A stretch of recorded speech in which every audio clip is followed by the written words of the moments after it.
Mga kabukid, mangha meron og pako diri mga kabukid oh. Luwag kay siya kapakuan mga kabukid. Kauban ako mga kabukid ang tao nga maldito daw ni. Pero butan kayo kay mangog pako. Ang pakuan mga kabukid, gigapay. Karon ang mga saha nanurok na. Mo nang mangha meron mga kabukid. Sayo na lang kay kuhaw no.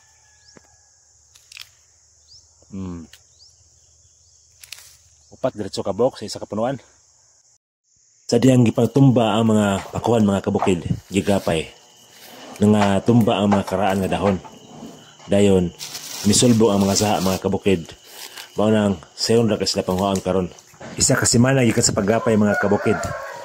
Ang atong mga kita puro ra saha. Dili ta mo kay diya sa kalibunan. Ting luaga kay ning pakuhan sa kong amigo diri mga kabukid. Bisan paglibihon nato ang pipila ka mga silingan mga kabukid. Pero kani lugar layo lang gid kayo. Ang pako mga kabukid, sikat kayo siya diri sa Asia o diri sa Pilipinas mga kabukid. Gigamit ni siya nga floral arrangement. Og sa 1960s mga kabukid, nahimo ni siyang pagkaon sa mga Pinoy. O gibaligya na po siya sa merkado mga kabukid. Nagpabukal na ko og init tubig mga kabukid para ang mga pako nga hinagpatan atong ilunod. Nibukal na mga kabukid ug ato nang irunod ang mga pako nga atong nahagpat. Ato yung tilokon mga kabukid kay sayang kayo. Lami kini pako mga kabukid. Pagkahuman og lunod sa tanan nga pako mga kabukid sa kabukal-bukal nga tubig, ato lang ukay-ukayon para mabalance ang iyang pagkaluto mga kabukid. Atong idot-duot pagayo mga kabukid para mahumol gid pagayo ang tanan nga pako sa init nga tubig para maluto gid sa mga kabukid. Ato lang tinawan mga kabukid kung humok na ba o pwede na ba kaunon. Ato na yung i-drain mga kabukid para makuha ang tubig sa pako. Para mawala mga kabukid ang lasa nga langto-langto. Ang pako mga kabukid, daghan po kasi vitamina o minerals. Nasa vitamin A, vitamin C, iron o fiber. Nasa calcium mga kabukid, anti-inflammatory o anti-helmintic siya mga kabukid. Pangpurga siya mga kabukid. Nindot siya sa atong digestive health mga kabukid. Makapaubos siya sa kolesterol o makapanindot siya sa atong blood sugar level. Natay duha klase nga pako diri mga kabukid. Kani nga udlot mga kabukid og kani. Nakita ra mga kabukid.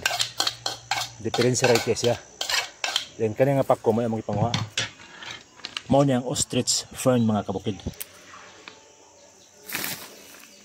May kumpara yung mga kabukid. Layo ra siya sa ani nga udlot. Mao ni ang lami nga pako mga kabukid. Ang pako nga gisalad mga kabukid, titimplahan na ko asin, bitsin, bombay, luya, suka, ug uban pa unta nga mga lamas-lamas mga kabukid. Lami kay mga kabukid. Pagkanindot sa kinayahan mga kabukid sa mga binuhat sa Ginoo, ang mga pako gidanagan sa hayag sa adlaw. Pako is life. Okay kayo.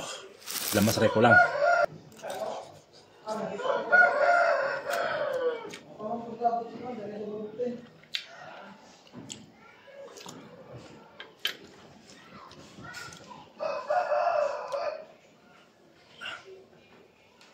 Okay kayo.